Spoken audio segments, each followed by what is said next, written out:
Hello, my people. Hey, how na day? I greet the followers from Untouchable Mama. Also, na day fine. Please help me to share this video.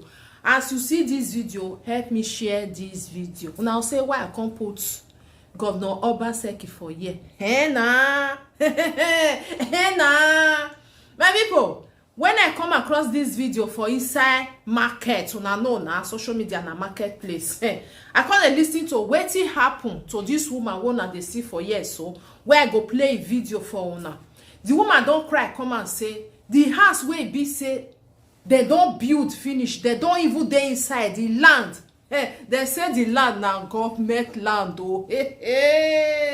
As we just dey talk now, so this woman now come out, come dey beg Governor Obaseki, may he please leave them for there because they don't get where they go. Now money na they use to build that house, so may they not destroy them because they don't come tell them say whether anytime from now may they come pick wetin they want pick for inside because that house they want whew. Hey, my people. When I say no say sometimes when you dey buy land, person when you dey follow the buy the land, e no go tell you everything wey be say e dey for the land o. Maybe na you wey dey buy and I supposed to find out. Sometimes we will not even dey find out. We say I don't see this land o, the cheap o. Or maybe the time wey be say you even buy am, e no come and say na government land. You now understand? No say some land dey. When you buy everything go dey okay. You don't know whether na government land or not be government land. But later, maybe when they do their thing, you know now say that they do many things for that those states. So later you come here say that land na government land, and you don't build house put. Maybe na 10 houses na there for the area, or maybe na 20 houses so. They go say na government land because they go find that say na government na get am. But the time when they sell am, they don't know. So now this one be the problem where be say most of us with the face about to buy land. You understand? After way you don't build and finish because now money you take build down, now money you take do everything. You can't pack go inside. Then later you come the year say they come there, they can't tell you now say the land na government land. So more na quick. More na just the ready, more na pack come off for them because they want to destroy them. My people, before I go show this video to now, waiting me, this one na my opinion. Now understand everybody get the opinion. Instead of to carry all those houses where be say they don't build finish, destroy them. Destroy them. We know say most people not know say na government land because no be their fault. It's suppose maybe say our governor go do one thing. Okay, as far as say house don't dey.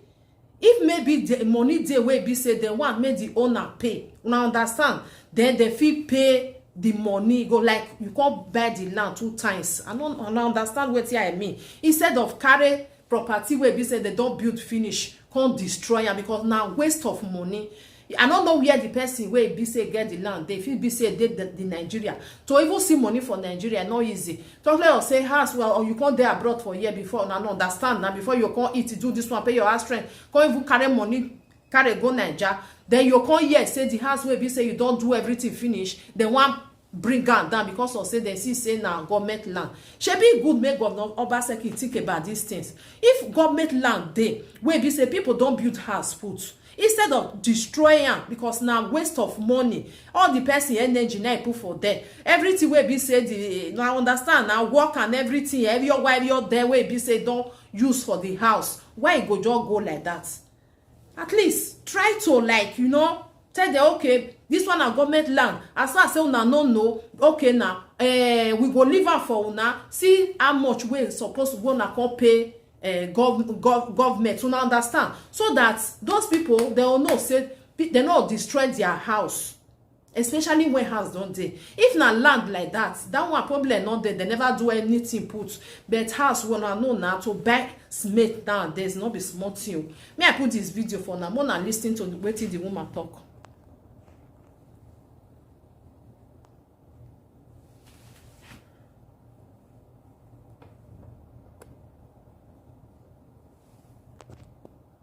I beg, I don't get another thing, and this one I get to a life. I beg. Oh. I wear POP with me and I the window lene. I see la now. And now I left now for October. Yeah, where government motor.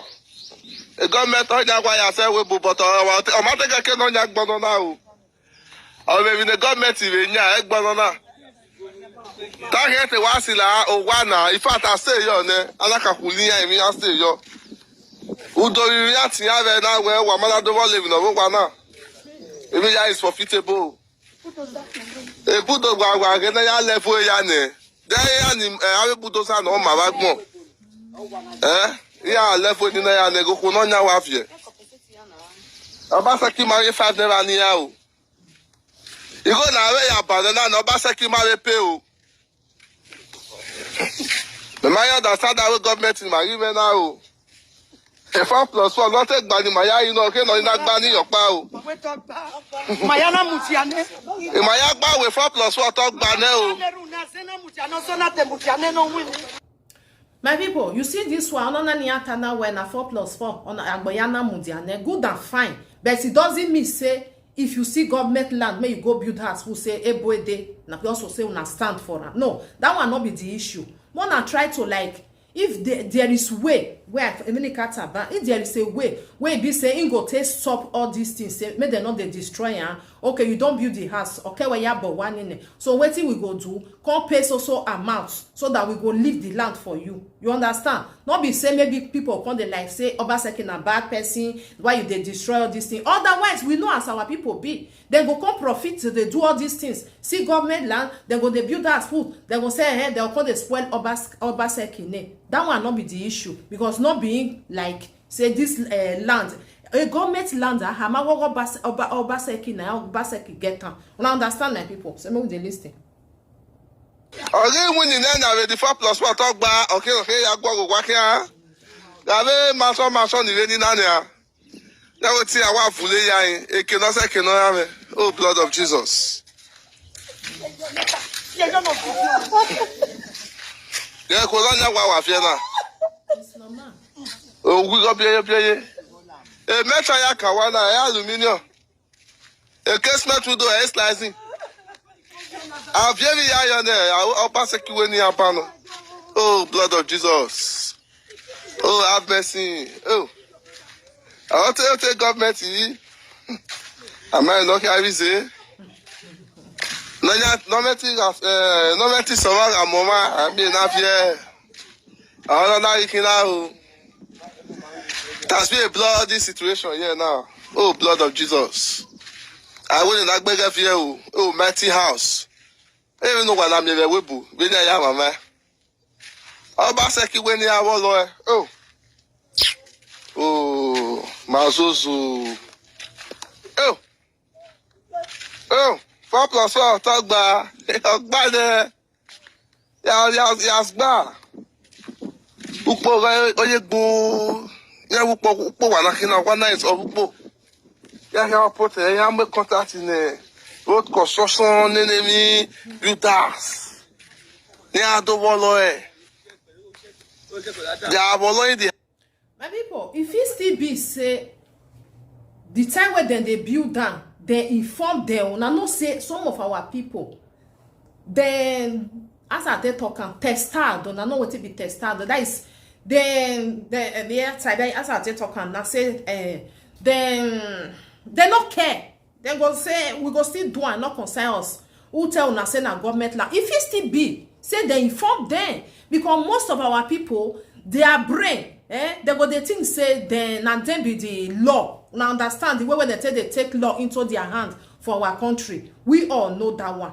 If it still be say they inform them say more na not build this house because now government land na be this. Because if you na build that public go dey later. If it still be say they inform them because I know the way our people be. Na me know my people then go buy. Una understand the way they tell they do something. House. We're going to the house. If we have friend now, you want to say million. It's going down. It's going down in the trickles of eyes. Oh, blood of Jesus. It's going down. Yeah, I tell you, mama. The tenant making a mo go be Obaseki disappointed. The citizen of Edo State. Kate. The citizen of Sapler Road. And when I tell Coleman, aka Yana here, Amagba. Second Amagba. Oh, Blodo.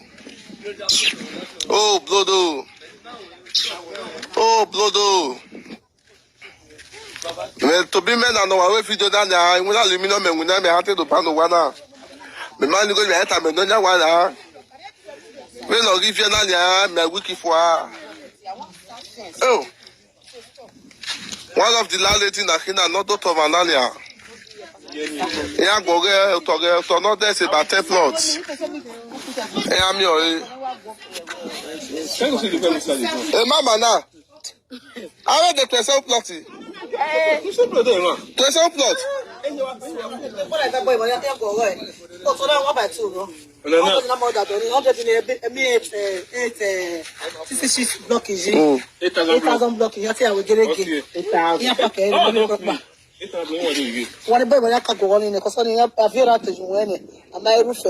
Oh, 27 plots.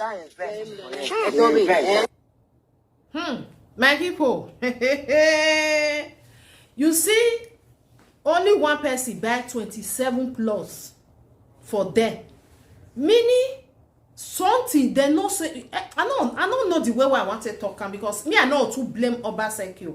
Okay, I not go to blame her because most of our people they know something. They go still like we go still do one problem not there.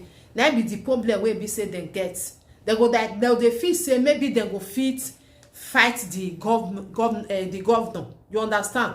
So they feel like say we don't buy yan, we go fit do what we want do. But later, I do away video, I do attack Obaseki. If you now know say there problem there before, because if you see the area, you go know say the area is then open. I may bolo wajo maybe 1, 2, 3 na it day.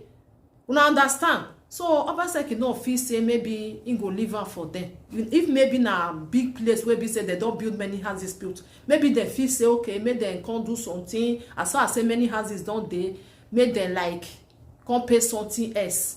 Maybe this land now they get what they want use and do for those states, which we not know. So now government house, now government land. So wait till na say make I talk. I don't know what I want to talk again. Most of our people before now do anything, go and find that. If care is not taken, more na go meet Obaseki, more na go meet person who na supposed to meet before na start to the build house. Because most of our people they go even know say the land belong to government. They will quick go build house put. They still they do that kind of thing. If you ask them now, say, una no say go say yes, but we be still say if we don't build house put, the governor, they not come destroy them. Nowadays, it not be like that because as far as say you know and you still go ahead, they go carry on down. So that is that, my people. Thank you for watching my video. Please help me to love and like this video. Always love my video. Share my video. Leave your comment. It dey help well. God bless you. And don't forget to follow my page, Untouchable Mama backup page, Untouchable Mama. Follow me on my YouTube, Unto Mama TV. Let me get time. One love, keep us together. Before you do anything, open your eye well because money, they know they sleep, they see how. Bye bye.